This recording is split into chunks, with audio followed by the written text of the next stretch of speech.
ನಮಸ್ಕಾರ. ಇವತ್ತು ನಮ್ಮೂರಿನಲ್ಲಿ 3ನೇ ವರ್ಷದ ಗಂಗಮ್ಮ ಜಾತ್ರೆ ಕರಗೋತ್ಸವ ಮಾಡ್ತಾಯಿದ್ದೀವಿ.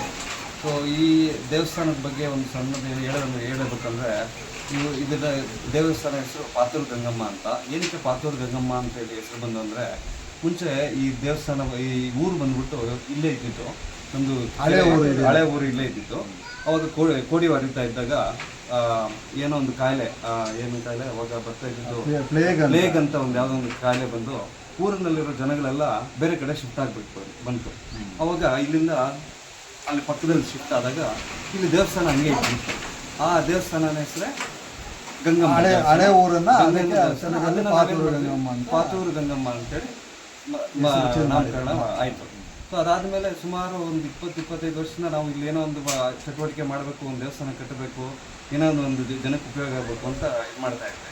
ಸೊ 11 ವರ್ಷದಿಂದ ಸಣ್ಣ ದೇವಸ್ಥಾನನ ಡೆಮೊಲೇಷನ್ ಮಾಡಿ ಈ ಸುತ್ತಮುತ್ತಲಿನ ಎಲ್ಲ ಹಿರಿಯ ನಾಗರಿಕರು, ಬೆಂಗಳೂರಲ್ಲಿರೋರು, ಅವರು ಇವರು ಎಲ್ಲ ದುಡ್ಡು ಹಾಕಿ ಎಲ್ಲರೂ ಒಂದು ಸಹಕಾರದಿಂದ ಇವತ್ತು ಒಂದು ದೇವಸ್ಥಾನ ಆಯಿತು. 11 ವರ್ಷ ಆಯಿತು. 2 ವರ್ಷ ನಾವು ಜಾತ್ರೆ ಮಾಡಿದ್ವಿ.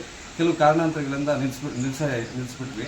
ಸೊ ಮತ್ತೆ ಎಲ್ಲ ಊರೆಲ್ಲ ಒಂದಾಗಿ, ಜನಗಳೆಲ್ಲ ಒಂದಾಗಿ, ಯಾವುದೇ ರೀತಿಯಾದಂಥ ಭೇದ ಭಾವ, ಬಡವ ಬಲ್ಲಿಗ ಆ ಥರ ಯಾವುದೇ ರೀತಿಯ ಏನೂ ಇಲ್ದಿರ ಇವತ್ತೊಂದು ದೇವಸ್ಥಾನ, ಒಂದು ಕರಗೋತ್ಸವ ಮತ್ತು ಜಾತ್ರೆಯನ್ನು ಮಾಡ್ತಾ ಇದ್ದೀವಿ. ನಿಮ್ಮೆಲ್ಲ ಸಹಕಾರ ನಮಗೆ ಇರಲಿ. ಆ ದೇವರ ಆಶೀರ್ವಾದ ಸದಾ ನಮ್ಮ ಮುಸ್ಲಿಂ ಜನತೆ ಮೇಲೆ, ಈ ಸುತ್ತಮುತ್ತಲ ಜನಗಳ ಮೇಲೆ ಇರಲಿ ಅಂತ ಆಶಿಸ್ತಾ ಈ ಹಬ್ಬವನ್ನು ಸಂತೋಷವಾಗಿ ಮಾಡಿಕೊಡೋಕ್ಕೆ ಹೋಗ್ತೀವಿ.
ಅದಾದ್ಮೇಲೆ ಈ ದೇವ್ರ ಮಹಿಮೆ ಏನಂತ ಹೇಳಿದ್ರೆ,